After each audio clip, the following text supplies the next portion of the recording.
Hello and welcome to this week's Roundup.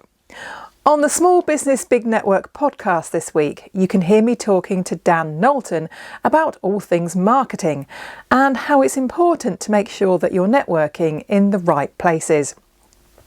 I've also recorded 5 more episodes this week, so I'm getting well ahead of myself.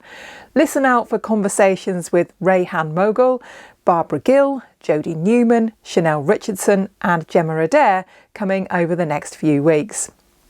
I'm also delighted to announce that Ella Stockdale of Humanity HR is going to be sponsoring a couple of episodes shortly. Thank you, Ella. If your target market is small business owners and you'd like me to create an advert for you to go into my show, then let me know.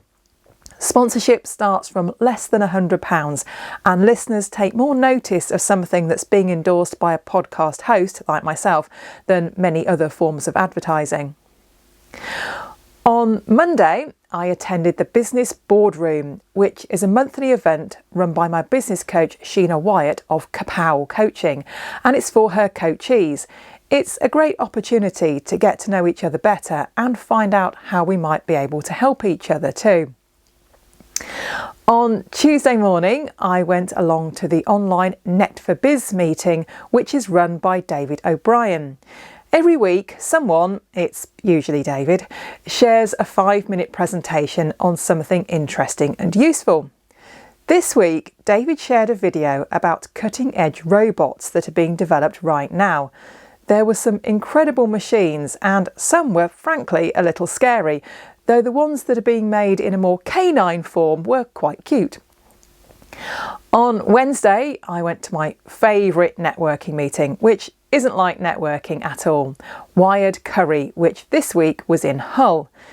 These meetings are always a mix of old and new faces, and everyone works in the digital and creative sectors. There are future meetings coming up in Brigg and Hull, so if you'd like to come along, then let Les Selby know, as he's the one who organises them.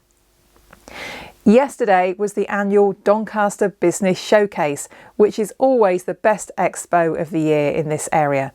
I arrived as the event opened and the car park was already almost full. It seems to grow every year. I bumped into lots of people I know and people I'd spoken to at previous expos, but I also met a number of new people and had some really good conversations about how we might be able to help each other. That's all from me this week.